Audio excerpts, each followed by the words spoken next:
To our course facilitator of this subject, LED 407, Teaching English Across Borders. To all the viewers, a pleasant day to everyone. Today, my task is to discuss the structural approach and how to utilize a structural approach in our lesson plan in teaching English to the learners of the second language. So let's start with the background. So for the background of the structural approach, I would like to discuss that this structural approach is an outcome of the experiments carried out in a language teaching in the Army campus during World War II. So I think we are already familiar with an oral approach, or sometimes we called it as the audiolingual approach in teaching English. So for this kind of approach, during World War II, those set of armies or a platoon, they tend to follow their leader using their speech, to give directions, to give command. So that's the background of the structural approach. And another thing is the structural approach is based on the assumption that language teaching can best be done through a systematic selection and grading of structures or sentence patterns. So when we say sentence patterns, these patterns are so specific that we tend to follow it. Now, when we use a language, not just English, but like Filipino, there is a specific pattern to be utilized in order for us to convey meaning when we are having our conversation perfectly. And also, we will not have any miscommunication if we will use this kind of patterns. So later on, we will discuss more about patterns and how basically it consists this type of approach. For the next one, structural approach deals with the meaningful words which are used in a particular order. So those meaningful words, for example, a word that is uttered, but it has a specific meaning, but then it was used in not an appropriate way.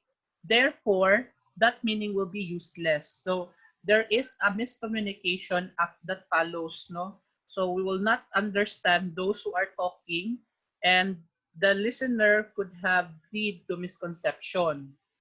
Every structure embodies an important grammatical point, no? So that is the belief of a structuralism. Next, the different arrangements or patterns of words are called structures. So let's proceed. For the definition of structural approach, what could be a structural approach? Then, according to Richards and Rogers, 1986, structural approach is a scientific study of the fundamental structures of the English language, their analysis, and logical arrangement. So when we say scientific study of the fundamental structures of the language, not just English, it means that there is a systematic way on how we're going to deal with a certain type of sentences, paragraphs, from paragraphs down to sentences, down to phrases, down to its lexical patterns and meaning. No? So there is an analysis also and a logical arrangement of that. Next is language is viewed as structurally related elements for the encoding of meaning. When we say structurally related elements for encoding of meaning, it means that every word in a sentence consists of meaning that are related to one another, which pinpoints to only one meaning. So that is a structure, that is the structural all about. Next, the elements being phonemes, morphemes, words, structures, and sentence types it can be diagrammatically represented as like this. So, according to Nagara 2012 of the English language teaching, sentence types, example, the interrogative or declarative sentence, those are in a specific composed of language, no? So we utter sentences, and then after that one, it goes down to its structure, like the subject-verb agreement, the subject and the object, the subject-verb and the object, or the STVDO, like that one. So those are structures of a sentence or a pattern of a sentence, down to the words or the words that were used in that sentence, like the content words like the apple, joy, structure, or the structure of words like and the or. So those words combined in a sentence will form a meaning, no?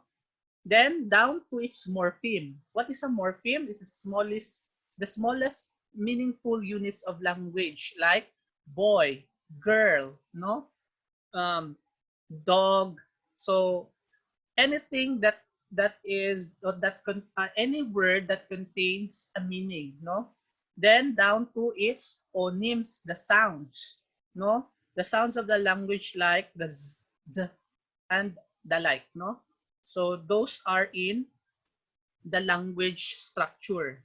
Next, in the structural approach, there may be four kinds of structures, namely the sentence patterns, the phrase patterns, the formulas, and idioms. For the sentence patterns, ito na that this is the best example for it, the STVDO, the SVO, and other types of sentence structures. For the phrase patterns, we have the prepositional phrase, noun phrases, verb phrases, and adjectival phrases. So, yun yung mga phrase patterns, no? Then for the formulas and idiom, for the formulas, there is a specific rule to follow. And for the idiomatic expressions also, it involves a structural approach, no? Naagyan ko siya structure for that. Next, what are these principles of structural approach?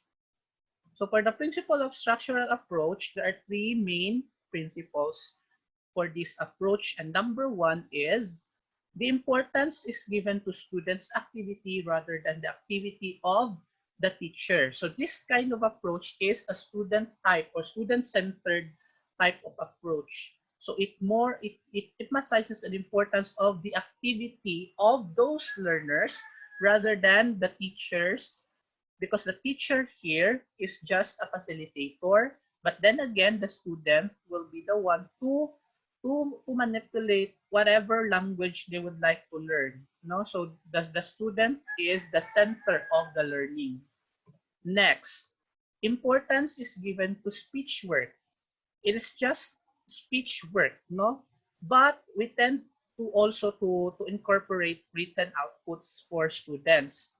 Speech work, because basically this is an audiolingual type of approach, no? The structural approach commonly used in a verbal type of assessment, like we're asking students to communicate with their peers, with their classmates in a simple sentence, using simple sentences, no? Like for example, how are you?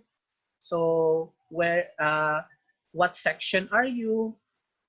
Then who are your parents? Where do you live?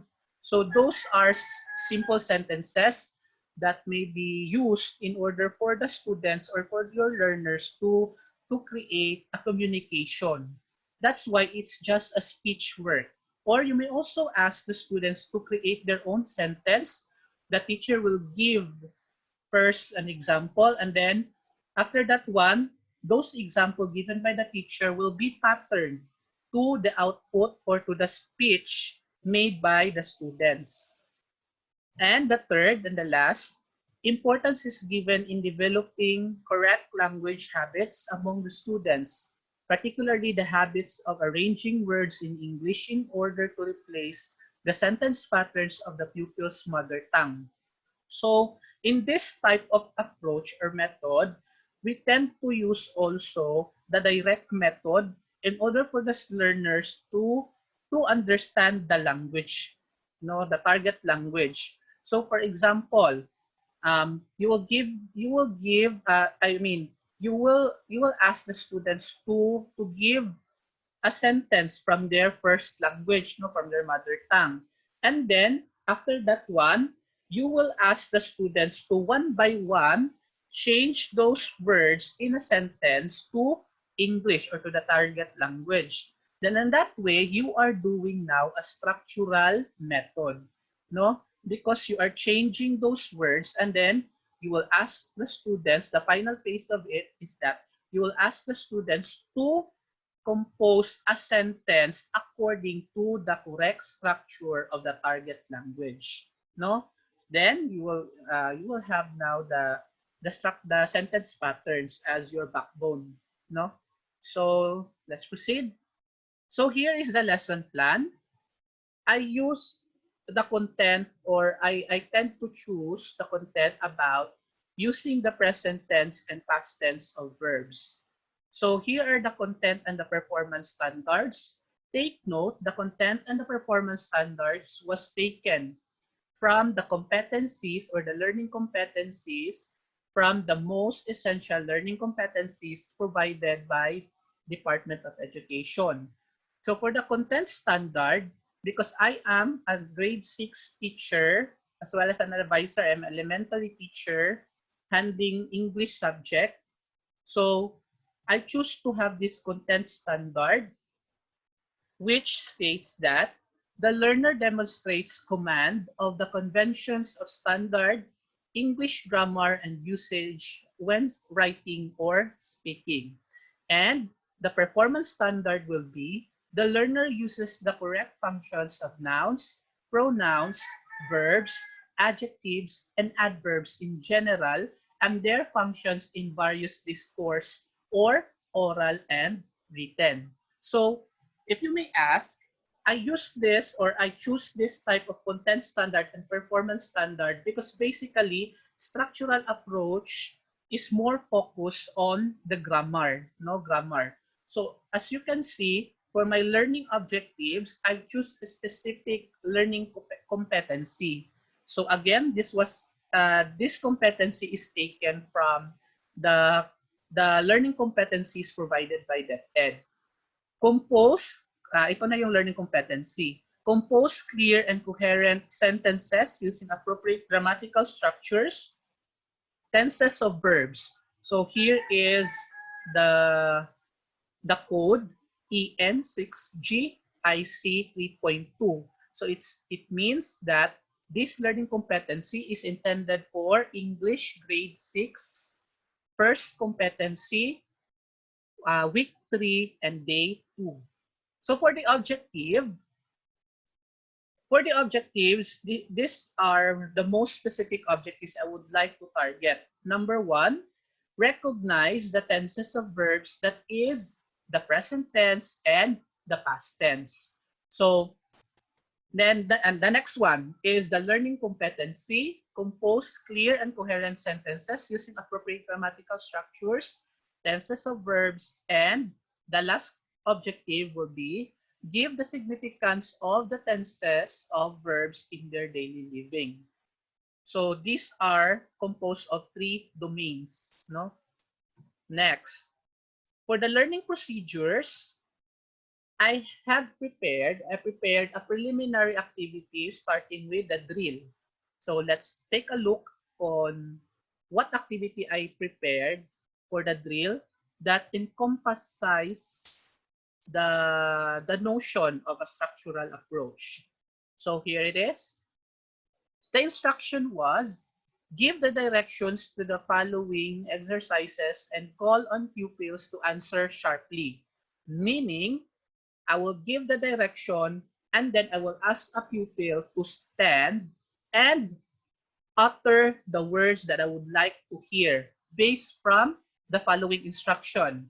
Let the learner identify the following verbs if it is in a present plural base form, present singular S form, past form or the ed form, present participle or the ing form, present or the past participle en form.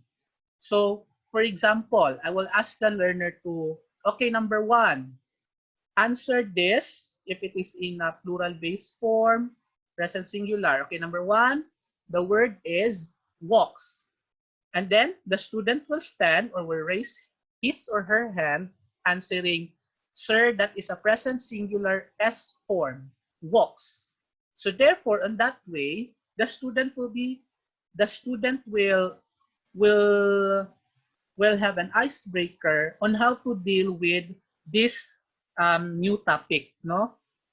So those are the samples like take, setting, taken, and walked. And now let's proceed to the motivation. For the motivation, I prepared another speech task, no? Do the following task with the learners. The class piles up events. First, the teacher starts with a sentence about a simple event in the past. Then, he or she calls upon the first pupil to continue. The first pupil repeats the teacher's sentence. Next, the pupil adds up his or her own sentence and so on. So, kumbaga, we will have a chain of speech, no, a chain of communication from teacher to student 1 or to pupil 1, pupil 2, and so on and so forth until we will have a circle, matapos lahat ng circle na nasa loob ng classroom ninyo. So for example, the teacher may say this one, yesterday, I went to the typhoon victims relocation area. Then, you will wait for a time for a pupil to create his or her sentence that will be followed by your sentence na that you constructed, no? So, ito na yon. For a pupil 1, for example, the pupil 1 will raise his hand or her hand and then he or she will utter, yesterday, I went to the typhoon victims relocation area. I brought some packet of noodles. So, pupil 1 added a sentence, I brought some packet of noodles. And then pupil 2 will think of what will be the next sentence that he or she will going to add. So pupil 2 will utter, yesterday I went to the typhoon victims relocation area.